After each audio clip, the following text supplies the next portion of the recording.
Welcome back sa ating YouTube channel na naman. Ito, another motor vlog na naman. Ang ating katakbong Barbie.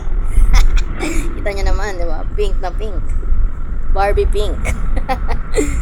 So, ito, Antipolo na to sumulong highway. Hindi ko na na-videohan yung way ko ng Taguig. Kaya ito, diretso na tayo. Antipolo video na tayo.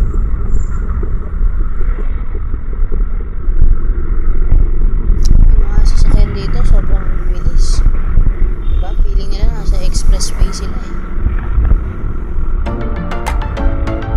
Sarap na naman.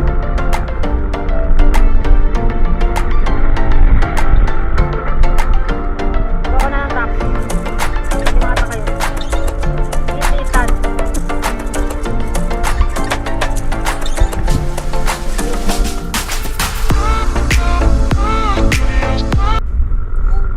Truck dito, ang bibilis. Nako. Gumigilid na gilid pa tong motor na tong nauna na.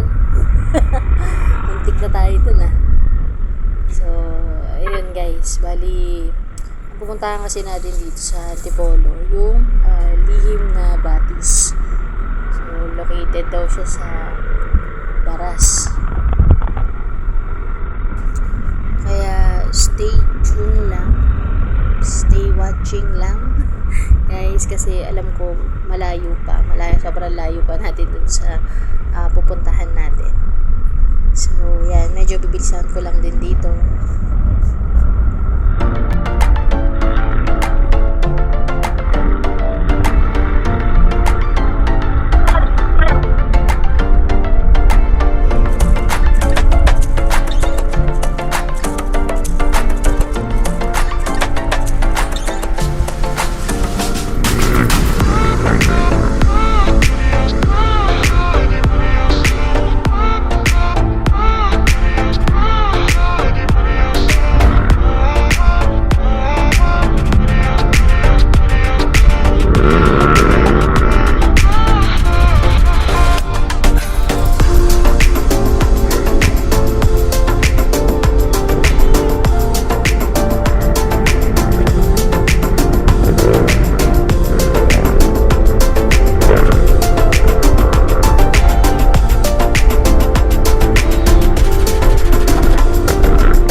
Boso. Boso.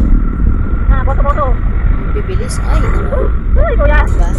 Diba? Bumping na mga. Biglang, magugulat ka na lang, nasa likod mo na agad. So, alam ko malayo pa rin tayo sa katotohanan. So, stay watching pa rin guys.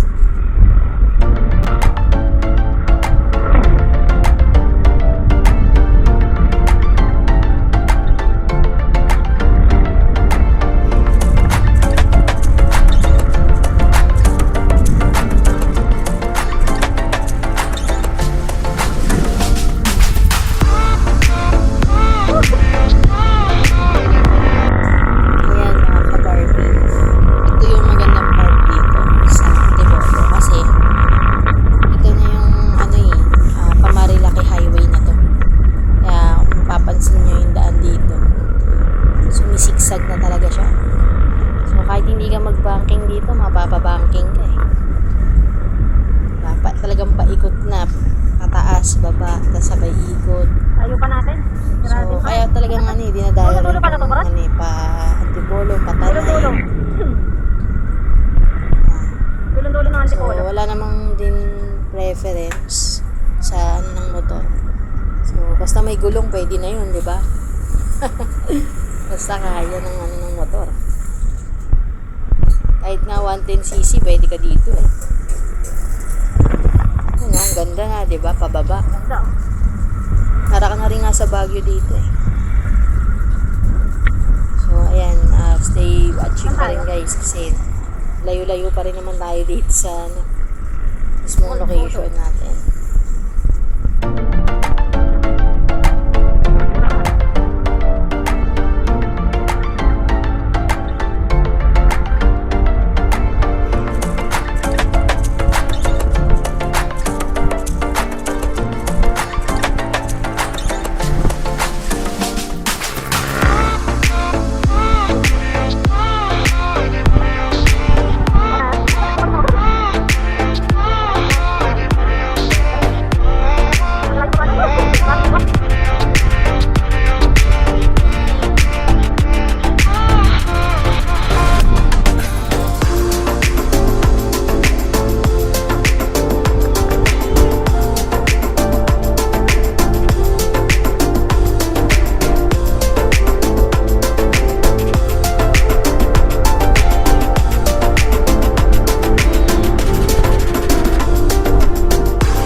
Talagang Marilaki.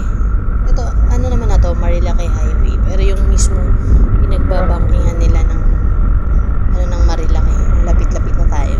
So, bago dumating doon, kakaliwa tayo eh. Dahil ang point natin mismo, yung mismo Lihim na Batis. So, dito, sobrang kurbado na rin dyan eh. Kurbada pala. Yan. Pero mabagal lang takbo natin dyan. Mga nasa 30-40 lang din tayo dyan. Naghahanap kasi ako dyan ng pumipitik. Diba? Wala pang masyadong pumipitik yata. Ganyan time. Siguro mga tanghali sila 11 AM to 3 PM.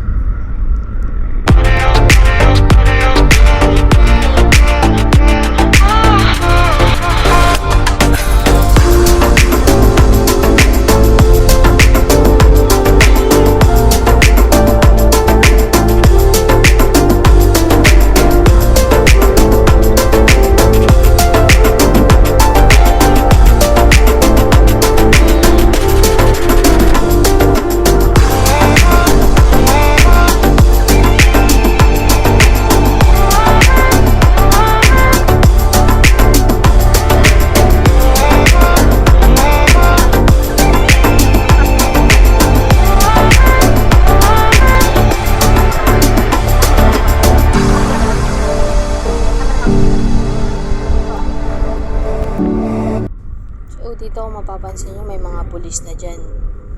Sila kasi yung mga nag-aabang para syempre bantayan din kung may mga nadulas.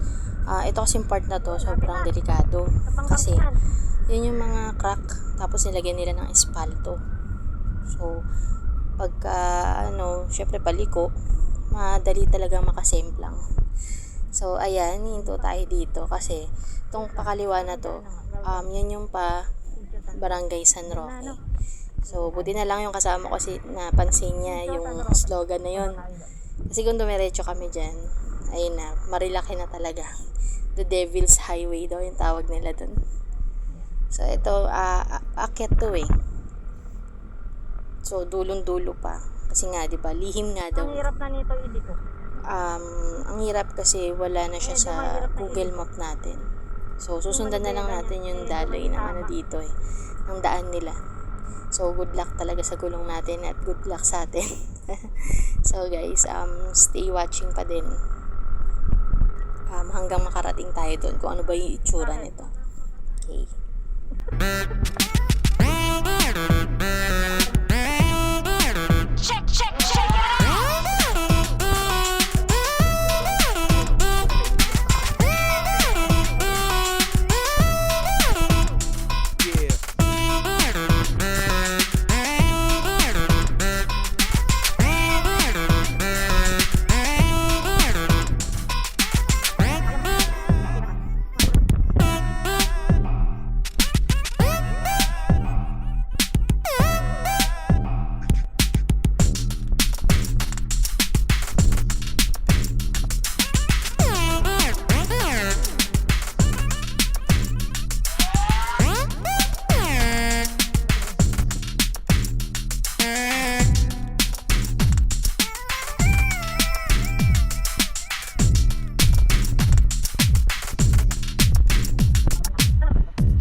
tapos lubak-lubak pa. Doubt na ako dyan kung didiretso kami tutuloy pa yun. Kasi sobrang kawawa talaga yung gulong natin. Buti sana kung big bike to, syempre, Yamaha Gear, pero alam naman natin kaya-kaya yung Gear. So, hindi naman tayo binigo ng ating motor kasi nakarating tayo tapos nakawirid tayo ng maayos. Pero yun nga, sa part na to, sobrang hirap, sobrang putik. Kaya, hindi ko rin sobrang matapos yung video dahil tinanggal ko dito yung camera dahil nahuhulog sa mata ko yung helmet. Kaya yan, stay tuned pa rin guys. Pakita ko kanina yung itsura dun sa papasok ng Lihim na Batis. Ayun, finally, nakarating na rin tayo sa mismong location. Natira pala yung harapan niya, papasok ka muna sa Erin's Resort. Tapos sa dulo siya. Bali kasi tatlong resort yung meron dito. Pero dito tayo sa Lihim na Batis. So, thanks God, nakarating tayo na maayos. Yung part dito, cellphone na yung gamit natin kasi hindi na natin ilagay yung camera sa helmet. Hey guys, andito na tayo sa Lihim na Batis. Ayan, kararating lang namin. Tapos, yun siya, grabe, ang pagod. Yung papunta dito, tindi. Talagang lihim talaga yung pagpunta dito eh. Tapos ayan, Kubo 4 yung napili namin. Ayan yung pinaka-room. Pasok tayo. Ayan yung room nila. 1-3 ang ano ng rate. Tapos ito yung nasa gilid. Ayan, ganyan siya. Tapos, ito naman yung sa bar, lulutuan namin. Ayan. So, ayun, hindi na namin na-videohan yung mga nangyari sa pagpunta talaga dito kasi sobrang hirap. Alam mo yung mukhang hindi na kami matutuloy pero natuloy naman din. Ayan. So, i-next natin yung lilibutin natin itong buong Lihim na Batis. Ayan, bayad na natin lahat. Tapos, pinapakuha na lang natin kila kuya yung ihawan. Tapos, para mamaya, syempre, makapagluto naman tayo ng pang lunch natin. Hindi na tayo bibili doon sa kanila kasi may dala kaming bigas tsaka yung ulam. So, lulutuin namin dito yung adobo. So, magbabarbecue lang tayo. Or magpipirito. Kung ano yung mas mabilis. Dahil sobrang na kami dito. Tom goods na.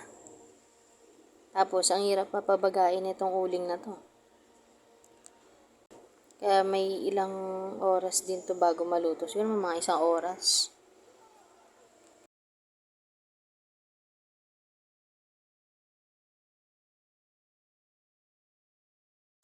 Ang aming mang-iihaw.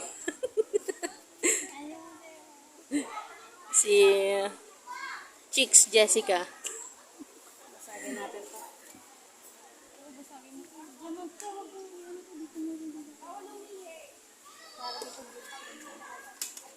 Si Rona, mambabasag ng yelo. Oh. Yun, finally, mga ka-barbecue. May naluto na tayo kahit papano, no? Pork at saka hotdog. Yung ating adobo, pinapakuluan pa natin doon. Kaya, siguro yung adobo natin, pang gabihan na natin yun. So,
hi!